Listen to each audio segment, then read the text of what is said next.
So I'll start my presentation. I am Gloria Romero. I come from Chile. I work at Universidad Santiago de Chile, and I'll present my work on public policy, and this is called the neoliberal blow to English language teaching, deconstructing the teacher academy program in Chile. Well, neoliberalism is really rooted in our society. It's present in education, in health, in pensions.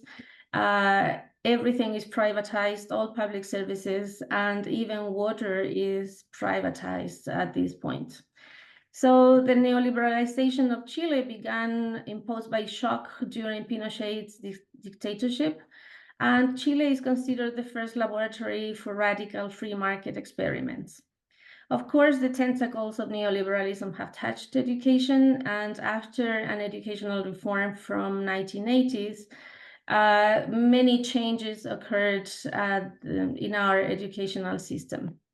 So the main goals of this reform were basically to decentralize education. So the Ministry of Education left schools and they were placed under the wing of municipalities in the country.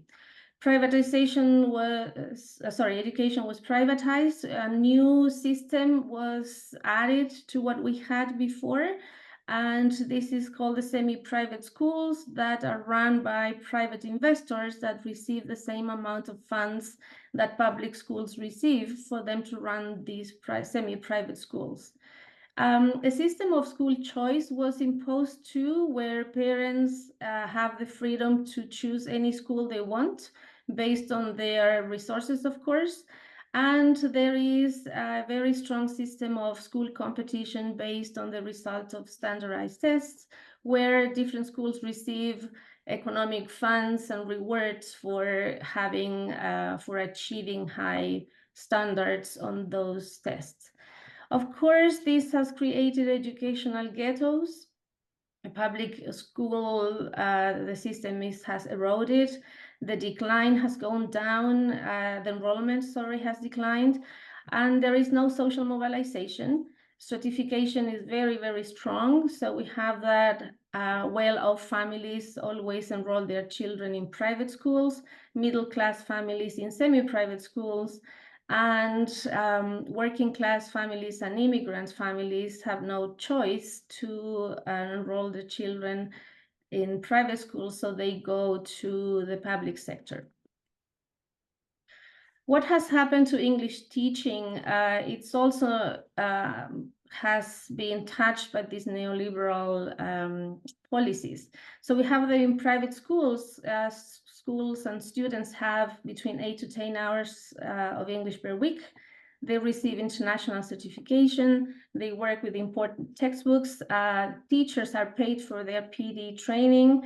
And they hire better qualified teachers to the point that, for example, there are some headhunters in universities that find out where are the best qualified newly graduate English teachers, and they contact them to go to their schools. Students also go on exchange programs abroad. On the other side of the coin, public and semi-private schools can't really compete with what happens in the private sector. Basically, they have between 2 to 4 hours of English a week. They work with all the prescribed material and the curriculum from the Ministry of Education, and most of the time English teachers provide their own resources and technology to try to bridge the socioeconomic gap and the linguistic gap. On the other side, we have a diagram. This is from the last national test in English, and it's clearly, you can clearly see the gap here. So alto means that all the students from the private sector that belong to well-off families, 80% of them achieve good results in the test. And at the bottom of the list, you have all the vulnerable schools that only 9% of kids achieve good results in that national test. Now, to deal with this gap, the Ministry of Education has tried to implement some policies and initiatives to try to improve the situation of English teaching. So they created the Teacher Academy program, which is under the wing of a bigger program that's called the English in English. program that started in 2019 with a joint work between the ministry and the British Council. I'm mentioning here this was created by a right-wing government, and you'll see more or less the rationale of the program due to this. So the main goals of the English in English program were to improve the speaking skills of public school students in grades 5 and 6 and allow them to achieve an A1 based on the CEFR. Now, about the Teacher Academy program, it's a professional development program aimed to help public schools teachers acquire skills and good teaching practices and help teachers to help students have a conversation in the target language. So the beginning of the program, 600 teachers were trained that eventually they would benefit 48,000 students. The issue begins when the academy program is framed in such a way that it's in charge of 43 English teachers from elite private schools. They are the ones that design the program and provide the training to their peers in the public sector, with 19 mentors that accompany public school teachers to make sure that all these newly acquired practices are implemented in their classrooms.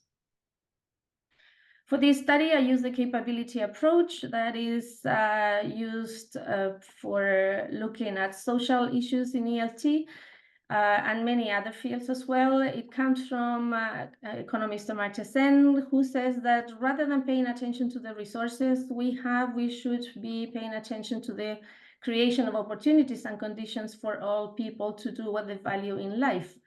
What people are able to do, for example, vote, travel, study, and for example, be educated, well nourished, are things that are important in this framework.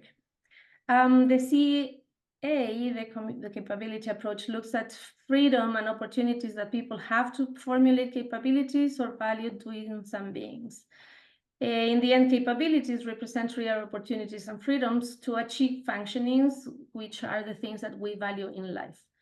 I analyzed 17 documents coming from the government, such as online news, promotional videos, teacher testimonials, elements from the media, from newspapers, and news about coming from the lead schools, and letters and university news with the reaction of academia about this program.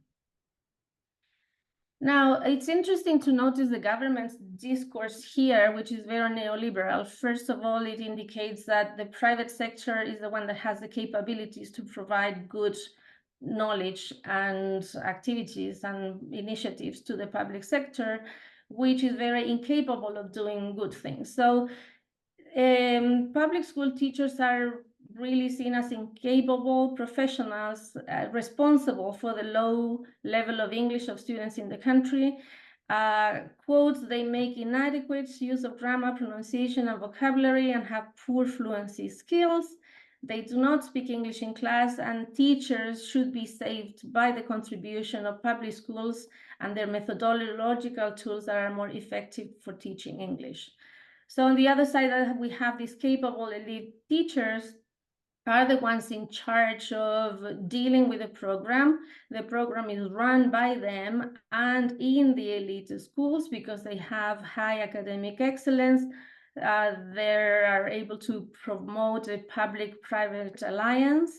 And the schools themselves say that we have an advantage in this area. We can share our experiences with municipal schools and we can connect these two worlds. Now, the reaction of academics was immediate because it doesn't really look at larger social issues we have in the country. So the program was seen as short-sighted, remedial implementation. The program doesn't address and freedoms of big social concerns lived by teachers in public schools. Teachers are also pressured to impose a certain level of English to the students without considering their social and socioeconomic backgrounds. And elite teachers are totally unfamiliar with the reality and conditions of their peers in the public sector. So academics say that all these programs shouldn't be hasty and unreflective and alien to the social issues affecting education in Chile, and the ministry should prioritize efforts in targeting deeply rooted issues such as big number of classes, lots of students, few hours of English per week, and lack of facilities and technology. The other finding is that the TA, the program, is more about numbers and the market with a total ignorance of the reality. So the program was designed as a tool to access higher education, the labor and the markets and research, a tool to achieve A1 in the Common European Framework, and to improve speaking skills, sorry. And it's far from the reality of public schools. The level of public school students cannot be compared to those in the private sector. The ministry pays attention of values functions that are detrimental to the teachers' capacity to create their own programs based on their own needs.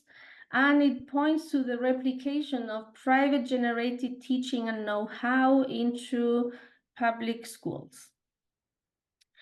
So in a way, we have here that the lead teacher is a knowledgeable and the public school teacher is a recipient of these activities and strategies created in public schools.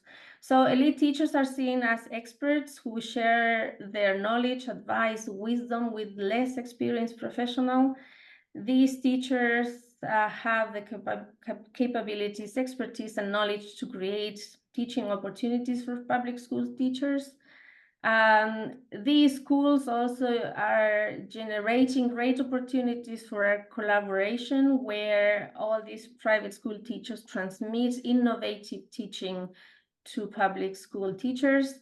And they really know what public school teachers need to be good teachers of English and generate speaking and all that, those objectives set by the government.